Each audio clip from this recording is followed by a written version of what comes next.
Ladies and gentlemen, good day and welcome to the AllCargo Logistics Limited Q1FY24 earnings conference call hosted by B&K Securities. This conference call may contain forward-looking statements about the company which are based on the beliefs, opinions and expectations of the company as on date of this call. These statements are not the guarantees of future performance and involve risks and uncertainties that are difficult to predict. As a reminder, all participant lines will be in the listen-only mode, and there will be an opportunity for you to ask questions after the presentation concludes. Should you need assistance during the conference call, please signal an operator by pressing star and then 0 on your touchtone telephone. Please note that this conference is being recorded. I now hand over the conference to Mr. Shailesh Raja from B&K Securities. Thank you, and over to you, sir. Yeah, thank you, Jay. Good afternoon, everyone. On behalf of B&K Securities, I welcome you all to Q1FY24 earnings conference call of AllCargo Logistics Limited. We are pleased to have with us management team represented by Mr. Ravi Jakar, Group Chief Strategy Officer, and Mr. Deepal Shah, Group CFO. We have opening remarks from the management followed by Q&A session. Thank you, and over to you, Mr. Ravi. Yeah, thank you, Shailesh. Good afternoon, everyone, and thank you for joining in for the call. It is our privilege to be talking about our company's quarterly performance, and thank you all for attending in. The quarter gone by from April to June 2023 has been filled with significant headwinds on the international trade, and that has led to what we would term as a disappointing quarter.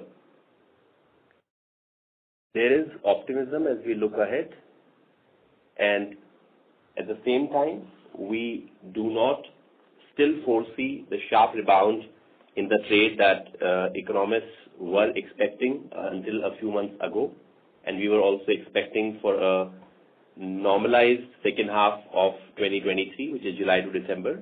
However, the volumes continue to remain under pressure, and that's the overall sentiment on the international supply chain business, which is the flagship business.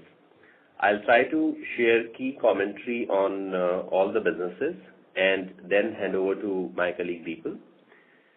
We have also tried to incorporate all the comments and inputs that we receive from our shareholders and the research analysts in trying to provide additional information. So I would also request you all to look at the investor presentation which has been shared, which captures more details this time.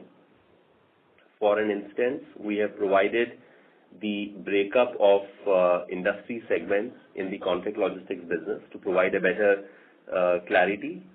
We have also shared more financial details about the segment, which is now important, being 100% owned by us as compared to being a joint venture in the past. We have also shared the gross profit information for international supply chain as was sought by many participants in the last call, and we have included further such details which can help you understand the performance of the company in a better way. Starting with the contract logistics business. This is a business which has continued to perform well on the back of strong macroeconomic environment in the Indian context, which has continued to see good consumption and demand, formalization of warehousing sector, and our strong presence in chemical industry, on the back of which we have been able to also enter significantly in the e-commerce, auto, and a few other segments over the last 7 years since we entered into this business. And quarter on quarter, year on year, the business has continued to demonstrate robust performance. And for this quarter as well, we have seen the similar trend. And we also foresee continued strong performance considering the pipeline in terms of orders in hand and the ones we are competing for. And we believe that this business would continue to perform well in the near term and the long term. On the express business, wherein we had also acquired additional 30% shareholding from our Japanese partners. In that business, we see two significant trends. One, on the operational front, now it's been more than 5-6 months that we have seen consistent high operating parameters being delivered by the company in line with the best in the industry. And that is a reassurance of operational capabilities of the business. That is also reflecting in the increasing revenue in the business. And we have also, considering that Gati is separately listed, we have also shared more details on Gati in the earlier earnings call on Gati. So I would not get into much detail, but even the volume data shared for the month of July indicates continued momentum on the revenue. With the improved operating performance and more revenue coming in, we believe that we are in the right direction to improve the performance of the company, both on top line as well as in terms of improvement in the margin.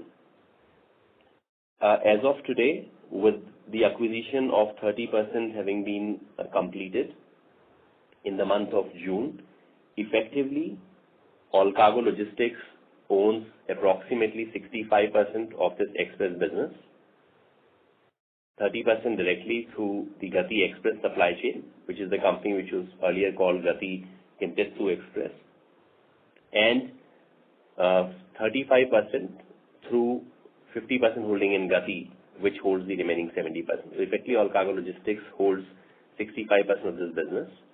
On the contract logistics, again, with the transaction consummated, now we own 100% of the business. However, since the transaction was completed midway during the quarter, we still have not consolidated the numbers into the consolidated performance. And therefore, in the investor presentation, we have provided a combined view, while the consolidated numbers may look slightly different, since the consolidation from an accounting standpoint was only done for the 1 month. Going forward, with all the acquisitions and the shareholding transfers completed, we would see the consolidated numbers as the right numbers. There is no need to provide the additional combined numbers. Coming to the flagship business, which is again 100% owned by us, operating in India under AllCargo Logistics and operating worldwide under different subsidiaries, which are all subsidiaries of AllCargo Belgium, which is a 100% subsidiary. In that business, in the best of the times when the global trade was booming with inventory levels being at all-time high, warehouses being filled, in that kind of an environment, we were seeing extremely robust performance with a quarterly EBITDA crossing 300 crores on a quarterly basis. As a headline statement, I would say that with the weakening of global trade, with all the other headwind impacts, we still estimated that we should still be able to perform and be able to manage cost and gross profits in a manner whereby we should be perhaps looking at 180 to 200 crores kind of a quarterly EBITDA. However, clearly, beyond the macroeconomic forecast being wrong, I believe, and let me admit that our own anticipation and expectations on the impact on the performance of the competitive pressures and the weakening volumes has been,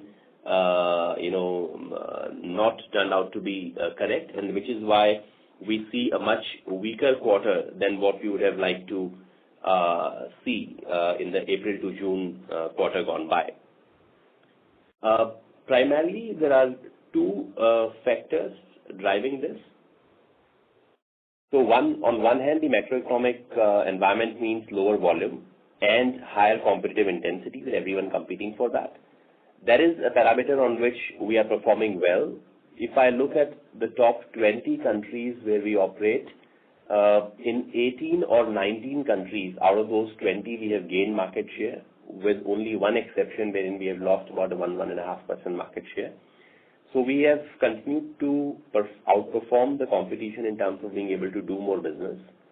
But there has also been a competitive pressure on the pricing, and with the utilization numbers remaining low in terms of the container utilization, what we were doing about 12 months ago, today each container is perhaps 8 to 10% lesser filled, as you can again see from the container utilization index we have shared.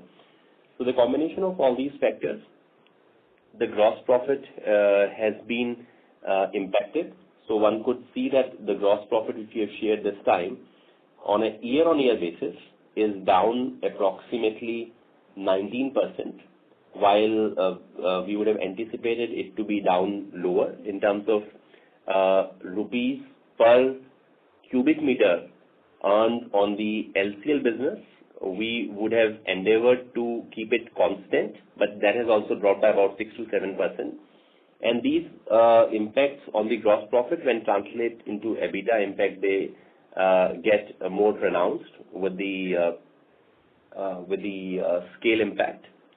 The other highlight to look at this is also there have been some specific countries where we are focusing on, and I would say if you look at, like I said, potentially in our estimation, with all the adverse headwinds, with all the challenges, we would have still liked to do perhaps 65-70 crores more than what has been delivered in the international supply chain segment. And if you look at it, possibly half of that gap can be accounted to one single country, United States of America, where we have seen a significantly weak performance, and we are working on improving there.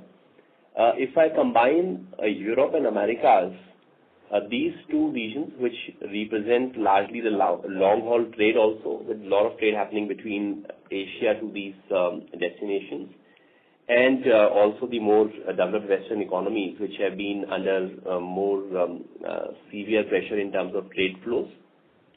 What we observe is that these countries put together, the Europe and Americas, were a year ago, if you look at the first half of 2022 calendar year, they were contributing to perhaps almost anywhere in the range of 40% to 50% of the EBITDA for international supply chain, while that contribution in the first half of this year, January to June, is perhaps in the range of 10% to 15%. So there's been a significant impact in these two regions.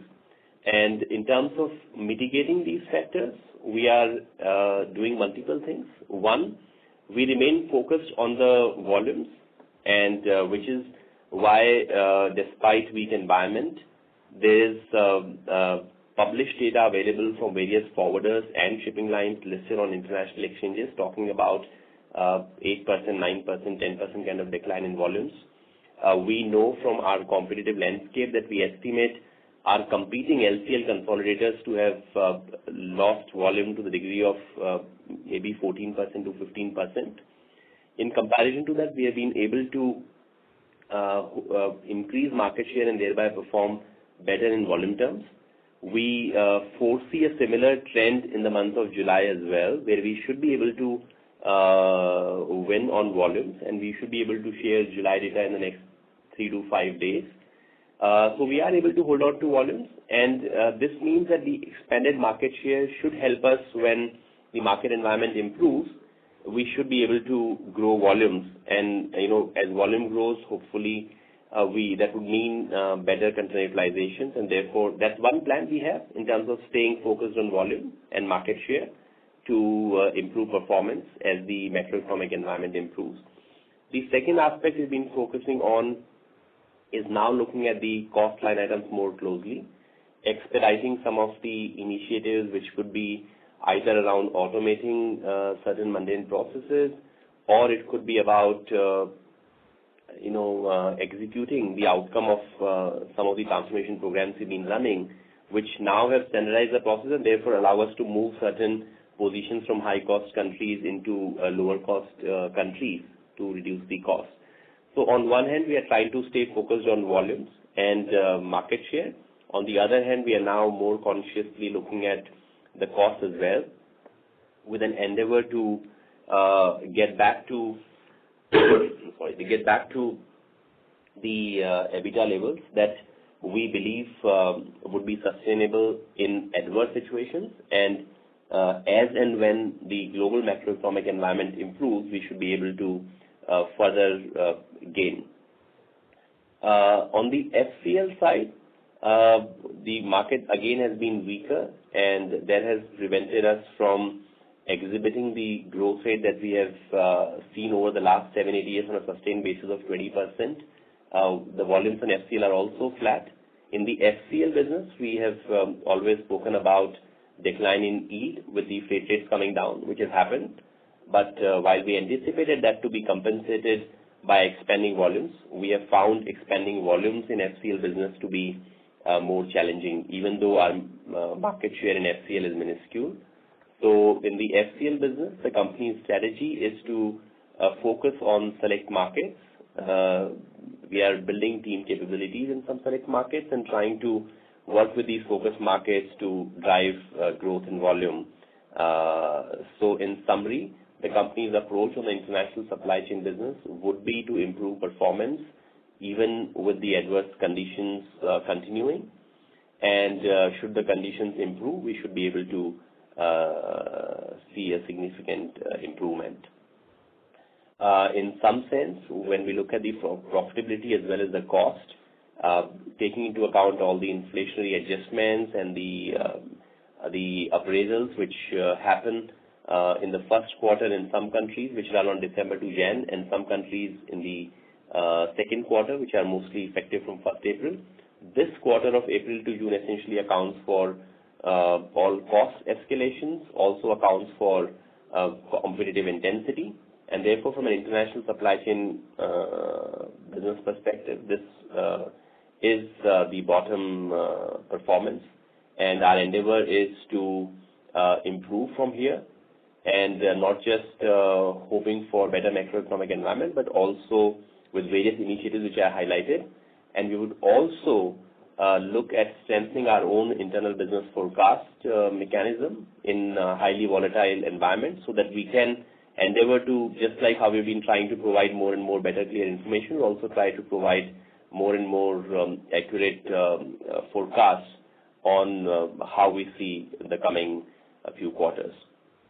So with that, I would say international supply chain business has seen its toughest times. On the other hand, on the domestic side, we continue to see favorable environment for the contract logistics and the express logistics business, and both those businesses are heading in the right direction.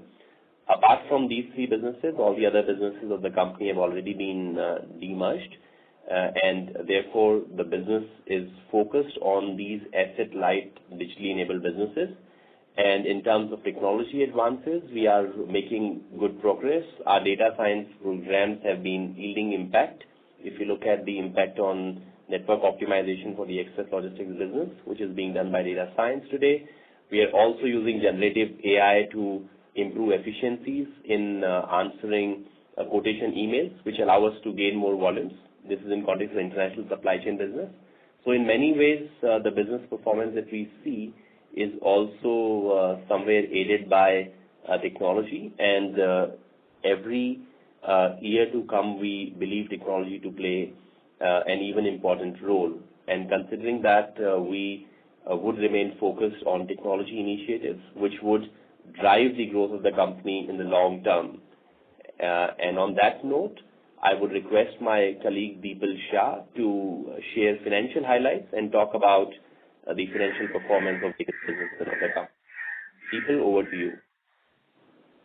Thank you, Ravi. I will now discuss the performance for Q1 FY24. The consolidated revenue for Q1 FY24 stood at rupees 3,271 crores as compared to 5,474 crores during the same quarter last year. The consolidated EBITDA for Q1 FY24 stood at 139 crores as compared to 360 crores for the Q1 FY23. The company reported a consolidated PAT of 119 crores for Q1 FY24 as compared to 260 crores for Q1 FY23. Would like to highlight here that the company has a very comfortable debt position, with the net debt for Q1 FY24 being at a very marginal level of 12 crores. This is after acquiring 30% stake from the KWE, the Kintetsu partners, for 406 crores. Post-transaction, we have changed the name of the company from GKPL, which was Gati Kintetsu Express Private Limited, to Gati Express and Supply Chain Private Limited. Moving on to the segmental performance, I will start by discussing the performance of the international supply chain business. As Ravi mentioned, the global trade environment continues to remain soft. The company is witnessing increased competition for incremental volumes in the market driven by muted overall demand. We intend to maintain our focus on volumes and market share. LCL volumes for the Q1 of FY24 stood at 2.2 million cubic meters as compared to 2.3 million cubic meters for the previous year quarter. Owing to our market share focus, the LCL volume witnessed a growth of 6.2% sequentially. On the FCL front, the FY24 Q1 volumes stood at 143,000 TEUs. The volumes degrew by 9% on a YOY basis. For the Q1 FY24, the international supply chain business reported a revenue of 2,823 crores as compared to 5,043 crores in Q1 FY23. The EBITDA for the same period stood at 111 crores as compared to 341 crores for the previous quarter.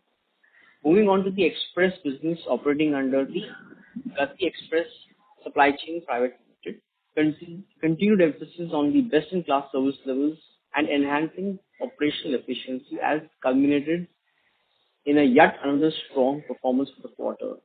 The volumes for Q1 FY24 stood at 292,000 metric tons, representing a 5% YOY growth.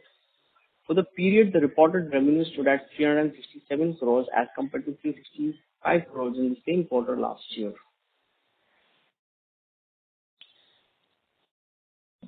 Sorry, I was getting a call. Same quarter last year. The express business will launch its Bangalore hub in August, and the volume momentum is expected to remain strong. Moving on to contract logistics business. As Ravi mentioned, we have consolidated for 1 month the contract logistics business because it was acquired towards the mid of the quarter.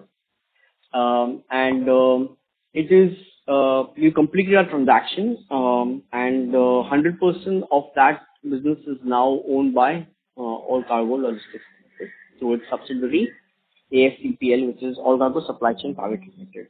Therefore, the full impact of the contract logistics business will be clearly visible from the following quarters. Assuming 100% ownership, the entire quarter, if we were to take to account, the contract logistics revenue for Q1 FY20 would be around close to 75 crores as compared to 77 crores for the Q1 FY23. Similarly, an EBITDA for the entire quarter would be close to 32 crores as compared to 28 crores for the previous quarter last year. In line with the best disclosure practices, we have been consistently providing other key comparative financial performance and operational indicators in our investor presentation. One can refer this for more details. With this, I would like to open the floor for questions and answers. Thank you. Thank you very much. We will now begin the question and answer session. Anyone who wishes to ask a question may press star and 1 on their touchtone telephone. If you wish to remove yourself from the question queue, you may press star and 2. Participants are requested to use handsets while asking a question. Ladies and gentlemen, we will wait for a moment while the question queue assembles.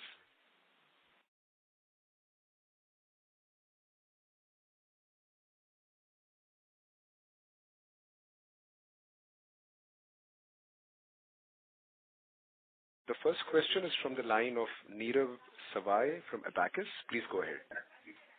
My question is on the MPO business. So last quarter, we had a quarterly one-off provision for about 60 odd crores. Is there something exceptional this quarter also? No, there is no impact of any exceptionals in this quarter. There are, of course, like I mentioned, countries which require more focus, but that is a business concern. There are no one-off exceptional items per se impacting this performance. Okay. And the second thing you said that US and Europe combined was about 40% of your EBITDA in 22, in terms of contribution, which has come down to 10%. Half of 22, yes. First half of 22, which has come down to 10% for the first quarter, right? First half of 23 again, like-to-like comparison. First half 22 versus first half 23. It was over 40%, and now it is in the range of 10 to 15% is what I was highlighting. demonstrates that there's a greater concern in those markets, and which is what we are trying to address through management initiatives. Okay, and the same thing continues for the first quarter as well, for the 24? Yeah, so when I'm saying, I'm referring to the calendar year, so January to June 22 versus January to June 23 is what I'm referring to. Right. So this is basically more competition intensity, or it is completely volumes which have become very weak, or what exactly is resulting in this? This is largely a concern arising out of reduced volumes, and reduced volumes have a multiplying impact. One, these are the markets which typically have, higher cost base in terms of your SG&A costs. People costs are usually higher in these markets. At the same time, profit is also higher because these are longer trade lanes. So, when you're shipping something from China to Korea, the profit would be naturally much lesser as compared to shipping something from China to US or Europe. So these countries work well because they have higher profit and higher cost base. Now the cost base remains same if the macroeconomic environment doesn't change. Rather, many of these countries which would have inflationary salary adjustments of 1%, 1.5% historically have much higher adjustments this time, and many of these countries are even mandated by law. So the cost base continues to be high, but weakening of volumes in these trade lanes creates an impact, and which is why and that multiplier effect comes into play, because the absolute decline in gross profit translates into absolute decline in EBITDA. So in percentage terms, it becomes significant. So that is the situation, and so it's largely the decline in volumes in these markets, and these are long-haul markets, which basically impact the profitability more. And lower volumes naturally mean more competition, lesser utilization, all of those things come along with that. Right. So we continue to see a similar kind of a demand scenario even in the July month, or do you see signs of recovery? So we have not seen the change in macroeconomic environment in July. What we have been able to do is we have been able to continue our own initiatives, which should help us further improve by 2%, 3% on a perhaps approximately on a month-on-month basis in terms of our own volume. But in terms of the overall macroeconomic environment, we still don't see any significant reversal in demand. But in terms of our own volume, you should see 2-3% to maybe about 4-4.5%. We'll release the data next week. We're still compiling it for the month of July, but there's a positive upward trend, which is primarily limited to our performance as compared to the overall environment.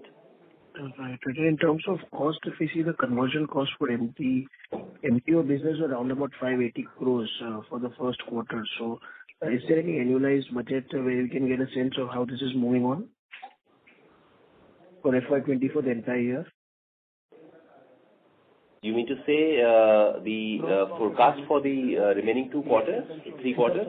In terms of cost, yes. So we see this. In terms of cost, like I said, the quarters from April to June, in this quarter, all the countries, some countries, would have seen cost increase on annual appraisals, etc. in the first quarter of the year, which is this business operates from Jan to December for us from a business standpoint. And therefore, several countries that operate on Jan to December see appraisals in Jan to March. But countries like India see it from 1st April. But in April to June, all costs are factored in, is what I was mentioning earlier. So from a cost standpoint, consider this as all costs factored in. So from here on, as we are able to improve gross profit, that should come down to the bottom line, is what and that's the endeavor, to improve the gross profit so that it can straight through be passed on to EBITDA. Okay, so the similar cost is something which will continue as far as the rest of the year is concerned on a quarterly basis. That's right. Yes, with some initiatives trying to bring it down marginally as well, which should also possibly help us maybe in about 3 to 6 months time frame, we should be able to bring about some reduction in these costs. Okay, and lastly, on the contract logistics side, now we are almost at 95% kind of a utilization.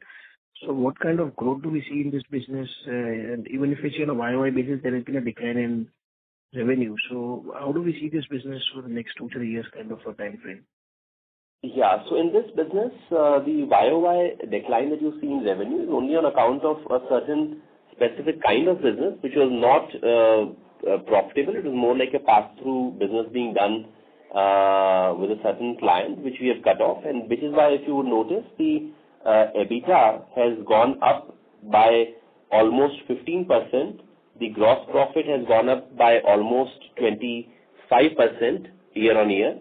So from a revenue standpoint, is not an indicator. The business continues to remain strong, and which is what has allowed us to grow 25% on gross profit year on year. And then in EBITDA as well, we are continuing to invest in people, and also in this business, it's not like a fixed capacity. So the capacity is very flexible. We keep on taking new warehouses on lease, and we continue to operate them. Sometimes we take them ahead of demand, which is what we always maintain certain white space, which is what you see about 5-6%. And in some cases, these are built to suit. So if, say, a particular customer has a specific requirement, we would take a particular warehouse on lease and then operate it to the customer's requirement. So capacity is not a constraint in that sense. We continue to develop new warehouses as an operator, and take on more capacity to service more and more customers. And the guidance of, on the express business, 3,000 crores kind of for revenue by FY26 is intact. Is it purely organic or would also involve any acquisitions? So I would refrain getting into the details of Gati business, since it's also separately listed, and therefore for the benefit of Gati shareholders, we tend to respond to most Gati questions in the Gati earnings call. All right, that's it from us. Thank you. Thank you. Thank you. Participants who wish to ask a question may press star and 1. The next question is from the line of Riya Mehta from Equitas Investments. Please go ahead. Thank you for giving me the opportunity. My first question is in regards with the debt levels. So, is this post our acquisition of the contract logistics business? Hello? Sorry if I understood correctly, you're asking about the debt? Yeah, it is. I think what she's asking is that is this debt level post the acquisition of contract logistics? That's correct. It is the contract logistics was acquired through internal accruals. So this current debt is post acquisition of contract logistics business and the acquisition of the Kintetsu stake in Gati subsidiary. Got it. In terms of when we talk about contract logistics, you said that the capacity utilization has not been a constraint. However, we're seeing increasing competition over in that space. What is your outlook there, and what kind of margins do we see in this business to sustain? So in this business, like I was mentioning earlier as well, this is a business in which we have seen robust performance and good growth, over the years. And in the chemical contract logistics, we are the market leaders in the country. But in the e-commerce, we have started only in the last few years and done well. We entered into auto segment and we have done well. There are many other sectors also for us to explore. So from our point of view, we are at a optimal scale and size to leverage benefits. But at the same time, we have a significant headroom for growth. So growth is not limited by competition, and we are able to find enough opportunities in the market where we are able to provide the right solutions at the right price. Customers are willing to engage into contracts. And so from that standpoint, and capacity is more like, is the number in capacity is basically how much of the warehouse is utilized, and typically we will always maintain 5 to 7% white space for an optimal, capacity forecasting and based on which warehouses are taken on lease. So that's a part of the business, and we have been facing almost a similar set of competitors over the years, and the business has performed well, and we estimate it to continue to do well. And in terms of margins for the business? So in terms of the margins, I would say on a percentage terms, as we grow, the percentage margin could be slightly lower because historically this business was, at one point in time, almost 90% chemical contract logistics, which has been growing, but it has been coming down because the other businesses are growing much faster because they were starting from a zero base. Now, chemical contract logistics is highly specialized and therefore is higher margin. So you see this as a combination of contract logistics for chemical clients and other clients. Chemical logistics is also growing well, which is higher margin, but as the other businesses grow more, percentage margins should see a downward trend, but overall margin should continue to improve. And what will be sectorial breakup for the current quarter? Yeah. So we have shared the sectoral breakup in the presentation as well. Yes. Approximately 35 to 40% revenue comes from chemicals, food and pharma, about the same number, slightly lower from e-commerce, and about 18-20% Actually, I comes from was auto and talking about industrial. earlier what was the trend so as to gauge what kind of direction. So like I said, we started off as a chemical contract logistics. The other businesses have been incubated over last few years. So at one point in time, it was almost 80-90% plus. That was which year? was coming from Around, if chemicals. I could just have a sense. So 90%. currently, 2016. We started in 2016 as a JV Okay. for the chemical. And in terms of LCL, where I think it's a higher margin business for us, are we seeing we've acquired a lot of... Hello? yeah, we can hear you. We had acquired a lot of companies lately in last year around, so we've increased our market share. So, what kind of outlook do you give on the LCL basis on, say, a year from now or something?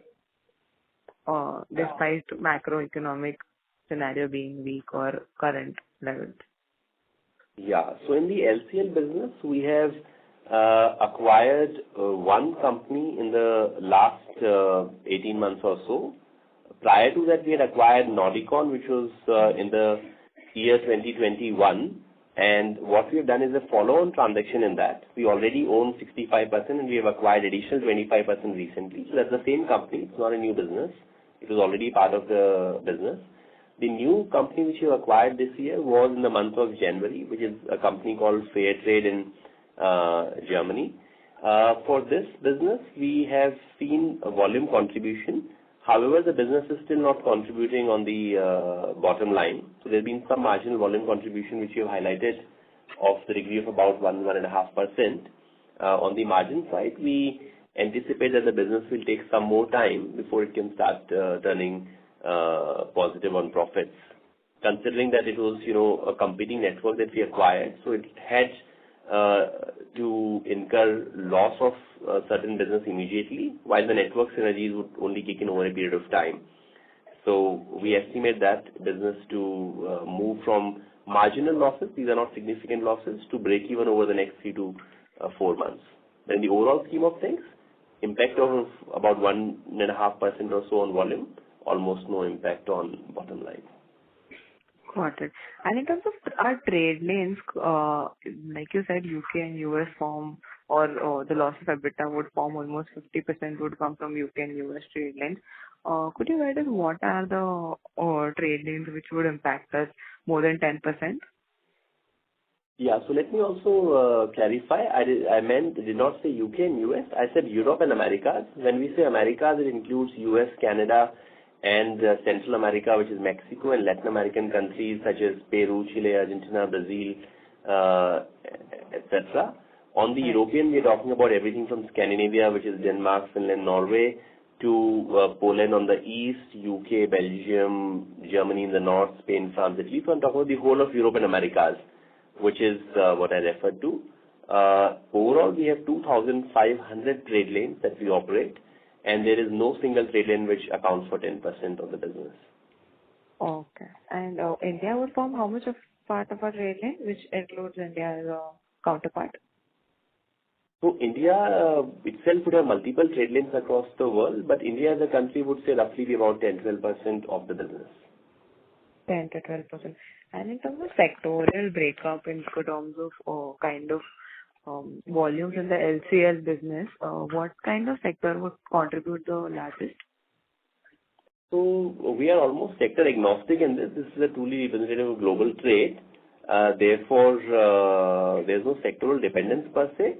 But naturally, LCL business caters to generally, cargo which is in smaller size, which doesn't go in like multiple full container loads. So typically, these are mostly small and medium businesses, some degree of, e-commerce back-end supplies, or certain businesses, ranging from furnitures to textiles to consumer electronics. This is almost quite varied.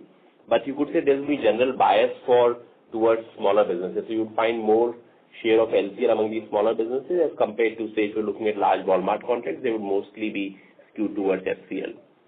But in terms of the sectoral split, there's no specific sectoral split per se. Because lately we've been seeing comeback of textiles and all those companies, so just getting a sense that how much would textile form as a percentage of our total revenue? Yeah, so like I said, that will be relevant to say India, and India is 10%, and perhaps maybe textile could be again a certain percentage of that 10%.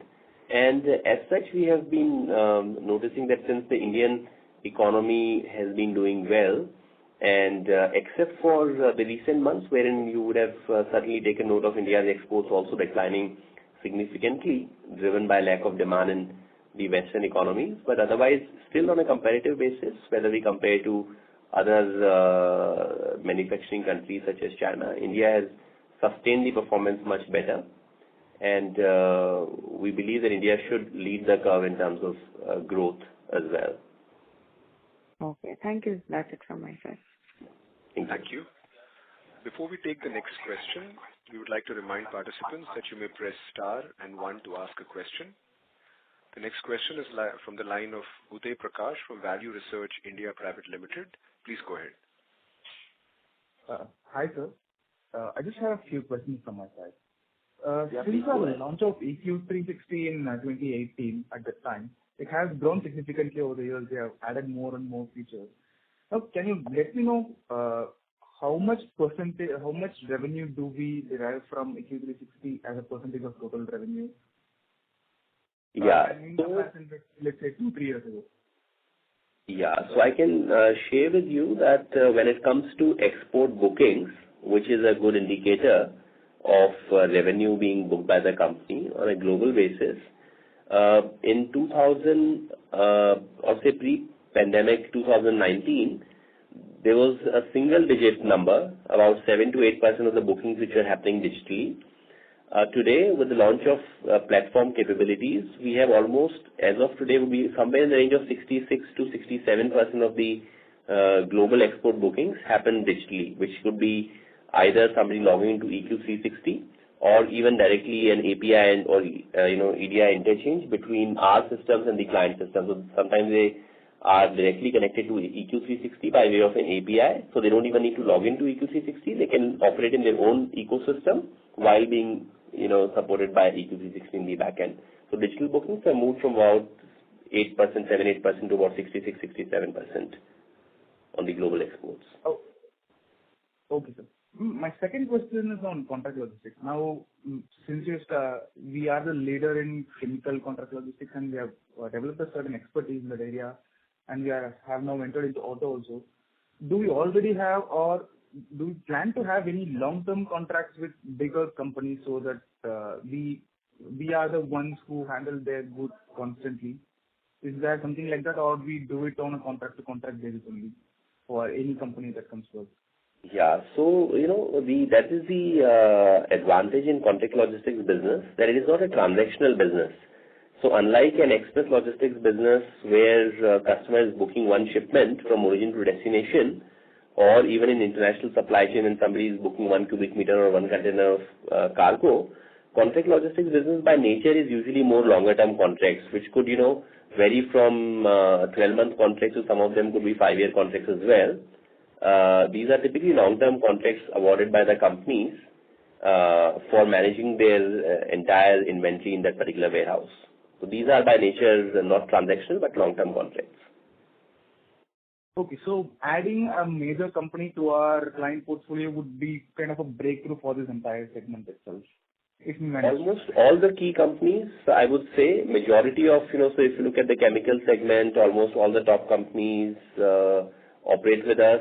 In the other segments we are getting in e-commerce, we look at almost all the top companies. So in the segments that we operate in, almost all the key top companies already work with us. So we have demonstrated our performance, and which is why most of them are also repeat customers, signing multiple contracts across different locations. And so the same can be done for FCL business also? I mean, FCL is kind of like a big player logistics business only in the shipping. So can we develop a partnership with particular set of companies that are focused on exports? and cater to them, would that reduce the volatility in volumes that we face from time to time due to slowdown and all? Or do we already have that in place? Yeah. So, let me explain. When we see a slowdown, that slowdown would happen at all levels. So, shippers will see their volumes going up and down in terms of volatility. So that volatility would still remain for a company. Where we position ourselves is we operate as a non-vessel owning common carrier. What that means in easy terms is like, Uber of shipping. So we operate like a shipping line which doesn't own ships, and which is where we are able to, operate in an asset-light manner. But we are mostly working with forwarders as our customers. These forwarders could be large forwarders such as DHL, Kude Nagal. These forwarders could be smaller forwarders. And these are generally long-term relationships, but these are not long-term contracts. In contract logistics, contractually, the business is signed for a long term. In this case, while the business is transactional, customers are booking one shipment at a time. But if you look at the relationship, that goes back long. So if you look at our relationship on the vendor side, which is shipping lines, we have been working with almost all the top shipping lines for 20, 30 years. If you look at our top customers, almost all the customer relationships also go back into several decades. So these are good, strong relationships built over a long period of time. And but at the same time, the business is transactional. It is very similar to express logistics, wherein auto company or a textile company would be making bookings for a particular transaction, but they would tend to operate with 2 or 3 players who they trust most for service and pricing, and therefore there's a long-term relationship. That's a similar situation in LCL also. And if my understanding is correct, if a big player, let's say a player that is exporting in thousands and thousands of crores, they would rather partnership with a shipper directly, I assume, rather than an intermediary like us, which is usually preferred by somewhat medium to smaller size players. Yeah. So see, it is typically very clear if there is someone who wants to ship 500 containers, or 1,500 containers every week from Shanghai to Los Angeles, they would not need an intermediary. They would reach out to the shipping lines directly and run a tender. If somebody is operating 5 cubic meters of cargo, shipping line would not be able to accept it. They would need the full container. While shipping lines do operate LCL, they've not been able to gain much market share. So they would need a consolidator such as ourselves, because we have built this network over a period of time. And as you can see from our own financial performance, even 3 to 4% impact on utilization can, have a huge impact. It's almost like, in some sense, a high utilization business. Therefore, replicating this network is almost impossible, and which is why you don't find new competition coming in. The market has been seeing consolidation within the existing players on a global basis. So the capability would be not about getting large contracts. Business by nature is about working with multiple forwarders. So for an example, more than 20,000 forwarders log into EQ360 work with us on the platform. So that's the kind of scale we are operating at, with more than 2,500 trade lanes right now. So that's the kind of competitive advantage as compared to one large contract or one big relationship. Okay, sir. Now, the disadvantage that we have also, FCL is a very prosperous business, but since we are at a very nascent stage, and the disadvantage it has over LCL is that LCL, in the nature of the business itself, there is a direct cost pass-through. But here, if the container utilization is not up to the mark, then we would have to bear that cost, if I'm not wrong. No, so LCL is where, we fill the container, and therefore the container utilization has a role to play. In FCL, it is a full container which is booked. So container, whether it is half filled or fully filled, does not make an impact. But what happens is, unlike LCL, where there's so much of value addition, customer only has 5 cubic meter, 1 cubic meter of cargo. It is, our team which will, integrate, consolidate all these cargoes in a warehouse, take them into one container, do multiple transshipments if required. There'll be deconsolidation at the warehouse. So it's a much more complex operation, and therefore, due to high value addition, it is usually a higher margin business. FCL business is more transactional in nature, and therefore, when the freight rates come down, the FCL business would see, the margins also come down. So that's where FCL business is more transactional, while LCL business is more complex with greater value added from our side, and hence more profitable also. Mr. Prakash, may we request that you return to the question queue for follow-up questions, as there are several participants waiting for their turn. Okay, sure. No, Thank you. Thank you, sir. The next question is from the line of Kapil Malhotra from Tata Mutual Fund. Please go ahead. Hi, Ravi. This is Kapil. Hi, Kapil. So just wanted to understand what is the utilization level in LCL business this quarter? Yeah. So if you look at the LCL utilization, it is currently at a indexed level of about 92, which means that if you were at 100 in July 22, in June 23, we are at about 92% of that. Okay. So what I'm trying to understand is, because obviously our EBITDA per TEU, the profitability essentially, Right. has been volatile. And, what we have discussed is that, post-COVID, we have had a lot of technological advancements, cost-saving activities which we have done, due to which we will be able to maintain margins. But what I see is that margins have obviously dipped, right? I do understand it has a lot to do with the utilization. That is why I have the first question. But do we have any ballpark number in which we say that this looks like a sustainable EBITDA margin per TEU, and also this is the minimum utilization we need to achieve that sustainable margin? Because for me, it is getting difficult to essentially go out what will be the accurate number of the margin. Yeah. So I would say that, there are 3 or 4 factors which contribute to the margin. One, like you rightly said, is utilization. Second is how many 40-foot containers we are using. And both of these are somewhat linked with volume, because if we have more volume on trade lane, we are able to move more 40-foot containers, and we are also able to utilize the containers better. And, sorry. So these are, more operational parameters. And then also about how many containers are we able to move directly versus transshipment, and what kind of value addition we are providing in terms of, not just offering port to port, but door to door. So these are all the factors which contribute. In terms of, sustainable numbers, I would say that very clearly what we have seen in this quarter, April, May, June, appears to be like, the boat hitting the rock on the riverbed. Since all the costs have already been factored in, the volume expansion has not happened because of the macroeconomic environment, and the competitive intensity also means pressure on pricing. So all these factors are at play. So I would say that while we would need perhaps another few, maybe 6 to 9 months to arrive at a sustainable number, but we should only be looking at, improving from here on. Okay. But so as you said, the index is at 92 versus 100 last year.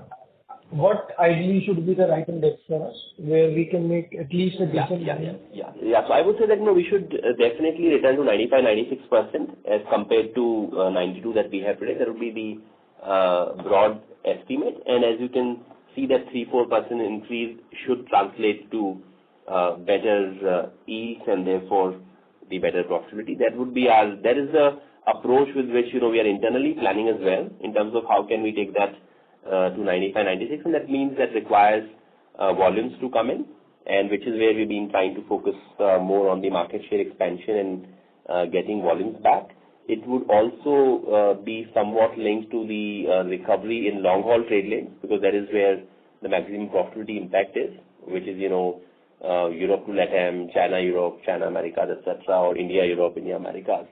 So that's where the focus has been on how can we expand these trade lanes. So business initiatives are more focused on these countries, these trade lanes, getting deeper into China to expand market share, trying to build better capabilities in Latin America.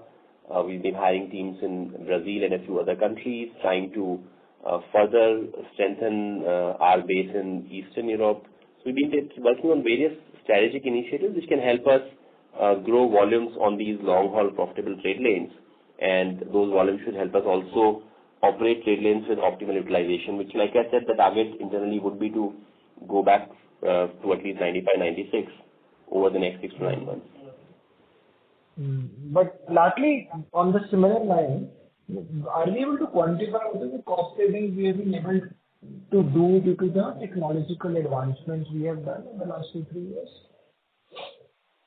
So we have, some internal estimates which we have on the technology impact. These are largely the dollar impact is largely measured through increased customer stickiness. So we are trying to see patterns and which is clearly evident that the non-EQ360 customers have lower repeat values as compared to EQ360 customers, for an example. We have also seen that the door booking percentage is clearly higher in customers who are using EQ360. And the longer they have been on EQ360, we also find the door component to be higher. So all these trends indicate that the customers are booking more often and more services, which means higher volumes and higher yields. That's one example.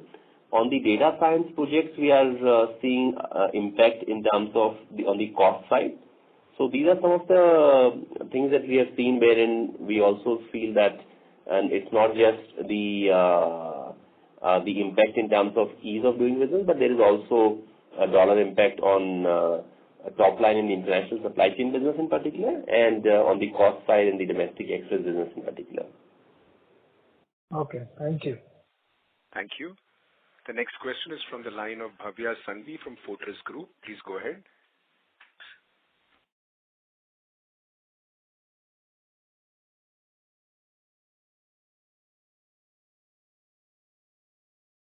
The line of Bhavya has dropped.